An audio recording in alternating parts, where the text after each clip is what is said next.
नमस्कार साथियों, आईसीआर मध्य भारत समाचार के इस अंक में आप सभी का पुनः एक बार हार्दिक स्वागत। साथियों, दो महत्वपूर्ण जानकारी आपको देना चाहता हूं।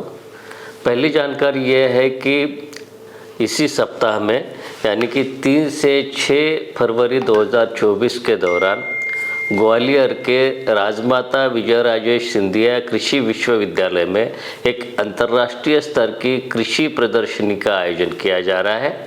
आप उसमें भाग ले सकते हैं और वहाँ पे जो प्रदर्शित की जा रही तकनीकी है उसकी जानकारी आप ले सकते हैं।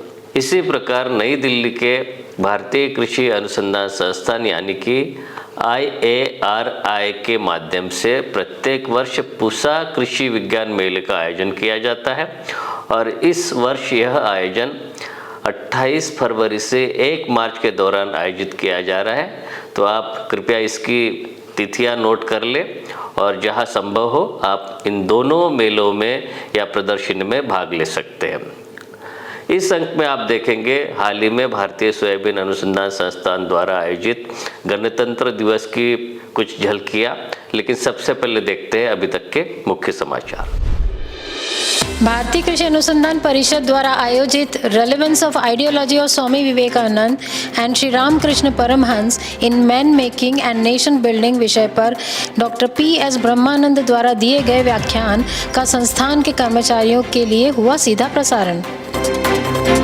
देश के 75वें गणतंत्र दिवस समारोह के अवसर पर संस्थान के मनोरंजन, क्रीड़ा एवं सांस्कृतिक समिति द्वारा cricket, badminton, carrom, table tennis जैसी कई खेलकूद प्रतियोगिताओं का किया गया आयोजन।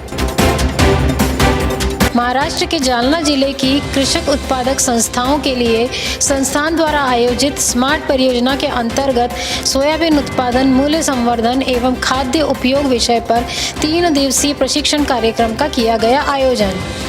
हुआ कई विषयों पर तकनीकी सत्रों का आयोजन। संस्थान के प्रधान वैज्ञानिक डॉक्टर BU दुपारे ने लिया इंदौर के केंद्रीय विद्यालय क्रमांक 2 की विद्यालय प्रबंधन समिति की बैठक में भाग। संस्थान द्वारा क्रियान्वित अनुसूचित जाति SC/ST उपयोजना कार्यक्रम के अंतर्गत 3 दिवसीय प्रशिक्षण कार्यक्रम का सफलतापूर्वक आयोजन। सीहोर, खरगोन एवं खंडवा जिलों के कृषकों ने लिया भाग। प्रशिक्षण के साथ साथ स्पाइरल ग्रेडिंग, त्रिपाल एवं इलेक्ट्रिक मोटर जैसी आवश्यक वस्तुओं का भी किया गया लाभार्थियों को वितरण। झाबुआ जिले के रामापुर ब्लॉक के कृषकों ने किया संस्थान का भ्रमण। डॉक्टर BU दुपारे ने किया आगंतुकों के साथ वार्तालाप।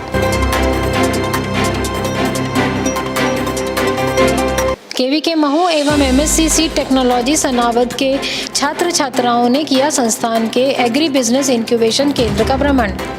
प्राप्त की सोया उत्पादन एवं प्रसंस्करण की जानकारी। संस्थान में हर्षोल्लास के साथ हुआ देश के 75वें गणतंत्र दिवस समारोह का आयोजन। संस्थान के निदेशक डॉक्टर KS सिंह के अनुसार देश की तिलहन अर्थव्यवस्था में अब तक रही सोयाबीन की महत्वपूर्ण भूमिका, लेकिन हमें बढ़ानी होगी प्रति इकाई उत्पादकता। देश के 75वें गणतंत्र दिवस समारोह के अवसर पर आयोजित विभिन्न प्रतियोगिताओं के विजेताओं को वितरित किए गए पुरस्कार।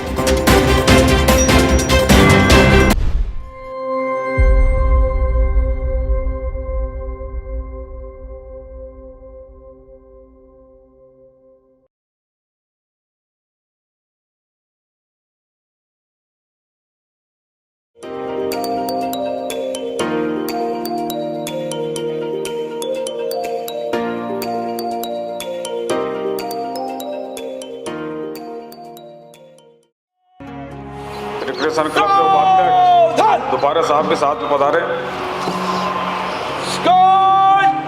तीनों 3 में बाय चलेगा, बाय मोड़।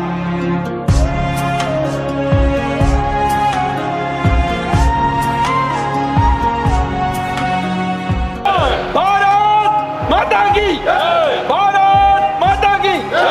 सोयाबीन अनुसंधान केंद्र इंदौर की, सोयाबीन अनुसंधान केंद्र इंदौर की, सोयाबीन अनुसंधान केंद्र इंदौर की। सबसे पहले मैं आप सबको बधाई देता हूँ साथियों, आज जो ये समय, ये जो घड़ी आई है, इसके पीछे बहुत लोगों की तपस्या, उनका बलिदान और एक लंबी कहानी संघर्ष की रही है। 75वां वर्ष वैसे भी एक महत्वपूर्ण माइलस्टोन होता है, और जैसा आप जानते हैं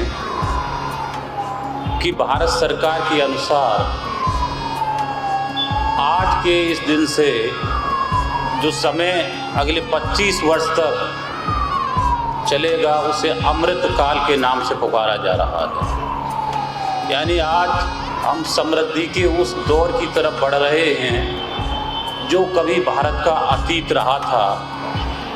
अतीत में जिस तरीके से भारत को सोने की चिड़िया के नाम से जाना जाता था, उसी समृद्धि के दौर को पुनः प्राप्त करने का समय आ गया। जैसा आप सभी जानते हैं, सन 1947 में 15 अगस्त के दिन भारत को स्वतंत्रता प्राप्त हुई। सैकड़ों और लगभग कई सैकड़ों वर्षों की जो गुलामी थी, उसकी जंजीरों को तोड़ करके एक ऐसा स्वतंत्रता संग्राम भारतवर्ष ने दुनिया के सामने रखा, ऐसी मिसाल पेश की जिसमें अहिंसा के सिद्धांतों को महत्व देते हुए उन चीज़ों को प्राप्त किया गया जो दूसरे देशों ने एक लंबे खूनी संघर्ष के बाद प्राप्त की थी। ये आज़ादी हमें महात्मा गांधी के नेतृत्व में मिली, तो दूसरी तरफ हमारे ऐसे भी जननायक थे जिन्होंने अपना बलिदान दिया, चाहे वो चंद्रशेखर आज़ाद रहे हों, राम प्रसाद बिस्मिल रहे हों, सुभाष चंद्र बोस का अपना एक अलग नेतृत्व था जिन्होंने सशस्त्र संघर्ष पर बल दिया। शिप टू माउथ, यानी कि जहाज से जो अन्न आएगा उससे हम अपना भोजन पाएंगे। और उन कठिन परिस्थितियों, उन चुनौतियों का सामना करते हुए कृषि के क्षेत्र में भारतवर्ष ने उल्लेखनीय प्रगति प्राप्त की। अगर आप FAO की रिपोर्ट पढ़ें तो उन्होंने कंसर्न व्यक्त किया है कि भारतवर्ष में यद्यपि प्रोडक्शन तो बहुत ज़्यादा हो रहा है, परंतु ये रिसोर्स इंटेंसिव है।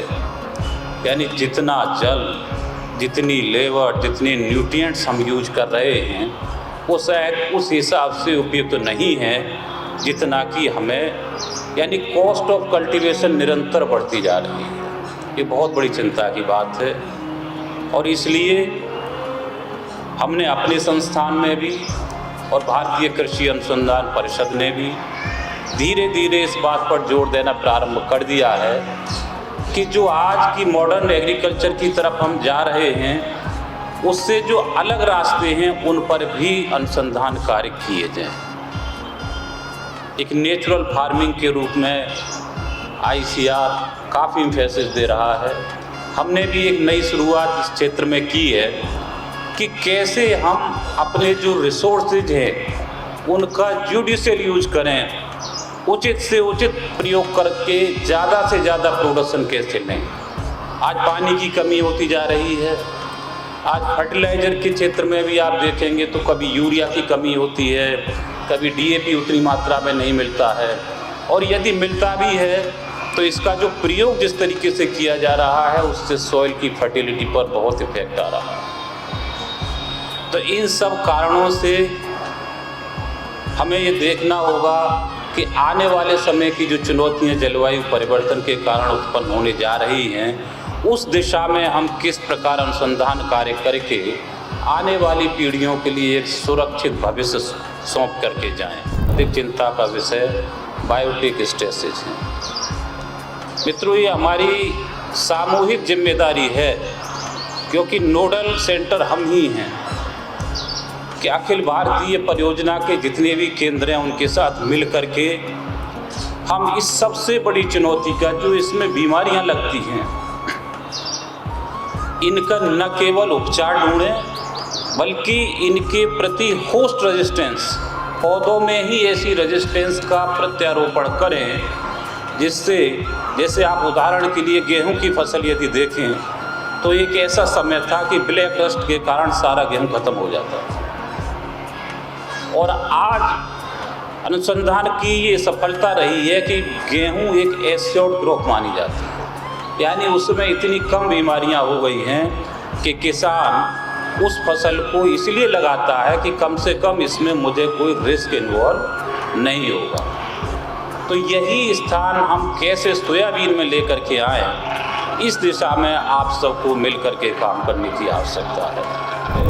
अनुभव है और अभी अभी वो क्योंकि शिक्षा प्राप्त करके आए हैं तो वो इस काम को आगे बढ़ाएंगे, जो कमियां रह गई हैं उनको पूरा करेंगे और सोयाबीन को एक ऐसा स्थान दिलवाएं कि जो केवल तिलहनी फसल के रूप में न रह जाए, अपितु इसका प्रयोग अधिक से अधिक वैल्यू एडिशन के साथ न केवल किसान की आय बढ़ाने में हो, उनके भोजन की जो गुणवत्ता है। जब मैं बात कर रहा था कि हमने कृषि के क्षेत्र में इतना अधिक उत्पादन तो बढ़ा लिया है, परंतु यदि आप न्यूट्रिशनल प्रोफाइल में भारत की रैंकिंग देखेंगे तो 132 देशों में हम 114वें स्थान पर खड़े हैं। यानी एक बहुत चिंता की बात है, हमारी 50% जनसंख्या को उचित पोषण नहीं मिल पाता और जिसके कारण उनके स्वास्थ्य में